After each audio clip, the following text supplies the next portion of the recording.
Good morning, everybody. So, you see, I'm cracking up. I was just listening to the I am that part that I recorded last night.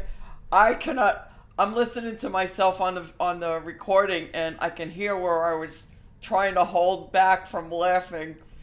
So, I mean, it's hysterical to me now. What I love about the person asking the questions is that he's brutally honest with himself. And that's what's needed. And I believe this is why Nisargadatta continued speaking with him. He's brutally honest with himself, but you can also see how much ignorance he is in. It's hysterical to me. So I want to give you a few clues to help you understand exactly what you're hearing, which is what kept cracking me up. So the questioner in these chapters that I've uploaded so far, he's constantly talking about that he wants to help the world. He wants to stop the suffering in the world. And the clue to this, and this is also what was being spoken about in the self-realization series, is it's the personhood, no doubt. It is the personhood, the illusory self that we think we are, but also it is the fact that we're looking outside of ourselves. So the questioner in these chapters is talking about the world. He's talking about the outside world. Nisargadatta is talking about the inside world. And this is where the two don't understand each other. Well, Nisargadatta understands what he's doing, but he's got to make this guy try to go and look inside. This is why he says, if you want to work to change the world, go ahead and work. I'll never stop you. In other words, you want to see what you can do out there to go change something? Go ahead. Understand this small little concept is that when consciousness entered the form, both the awareness of the I am and the world appeared at the same time.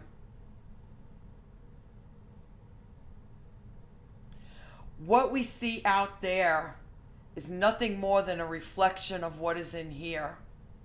So if we're seeing chaos and nothing but doom and gloom out there, it is because that is what we're feeling and experiencing in our inner world.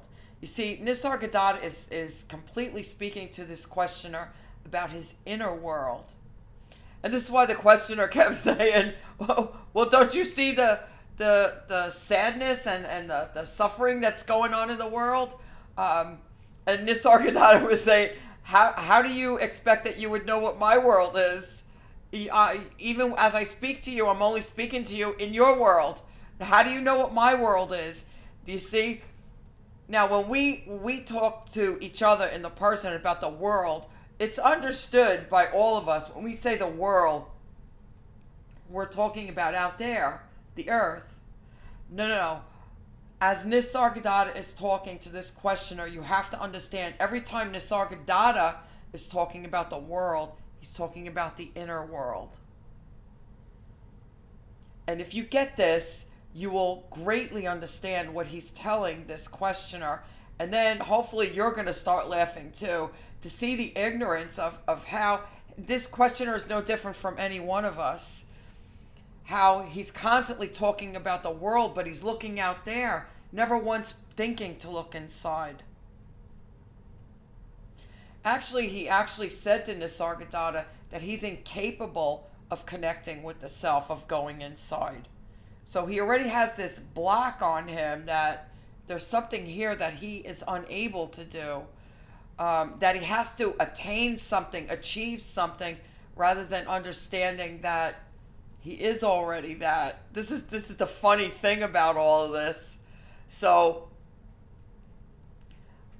I think after I get the chapters done, I will start going through to help you guys really understand what he's saying. But for right now, this is a small little tip. Every single time Nisargadatta is talking about the world to this questioner, he's speaking about the inner world. And every time the questioner is speaking about the world from his own delusion, which is where all of us are in the sleep, he's speaking about the outer world. And this is what causes the mass confusion. In here, you hear Nisargadatta say, if you understand confusion, you can rise above confusion. Where does confusion emanate from? It's only from the personhood, from all of the concepts and the beliefs, and believing that we're this form, and all of our problems stem from what the form needs, because the self needs nothing. So if you understand the origins of confusion, which is the personhood, see? If you understand the origins of confusion, which is the personhood, which is your belief that you are the form in the psychological mind, and your belief in all of the concepts, then once you understand that, you can rise above it. And this, to me now in plain English, is what he's saying. But obviously to the questioner and to people who have not awoken yet, this is very confusing.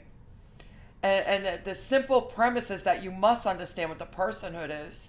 This is exactly what Mooji is teaching. This is the only thing Mooji is teaching, because this is the most important thing for you to wake up, is to understand what the personhood is. This is exactly what Ramana Maharishi was teaching with self-inquiry. And all self-inquiry is to understand what the personhood is.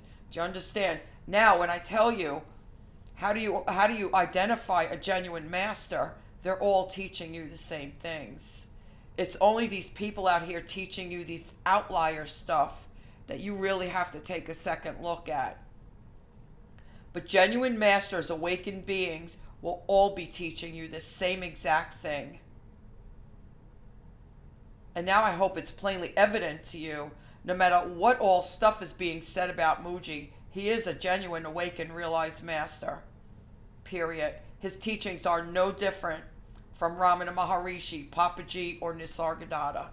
They're not different in the least. What Mooji has done, and we are blessed for it, is that he has put it into such a simple way to understand it, and only a realized master can do this. He has put it into such a simple way for us to understand it, that if you just follow along with what he's saying, you will get it. And this I promise you. This I promise you. Okay? So I'm going to leave this here. I hope this helps those of you who are genuinely seeking and your life is living to realize the self. I hope you genuinely understand what I just said, because this will help you move ahead by leaps and bounds. And then I would really encourage you to start watching some of Mooji's satsangs. And it's not to tell you to make Mooji your guru or follow Mooji as a disciple or anything. What I'm telling you is, Mooji satsangs are so important because they are regular seekers there, just like you and I, who have questions, just like this questioner speaking to Nisargadatta. And you will hear how Mooji walks them through it to identify the personhood. And he doesn't want to hear about your personal problems because it's all illusion. You are not that person. What he guides every single person who gets up to him to do is to identify the personhood. And once that happens, you will not have any more personal problems. So why I tell you to watch Mooji satsangs, it's not to have you call him guru. It's not to have you do anything except identify the self. Identify the personhood. And while identifying the personhood, you will identify the self. It's natural. Okay? All right, you guys, I hope that helps you. I had to make this fresh now while it was on my mind. I'm sitting here laughing. I'm like, oh, this is crazy. Okay, you guys, have a blessed day.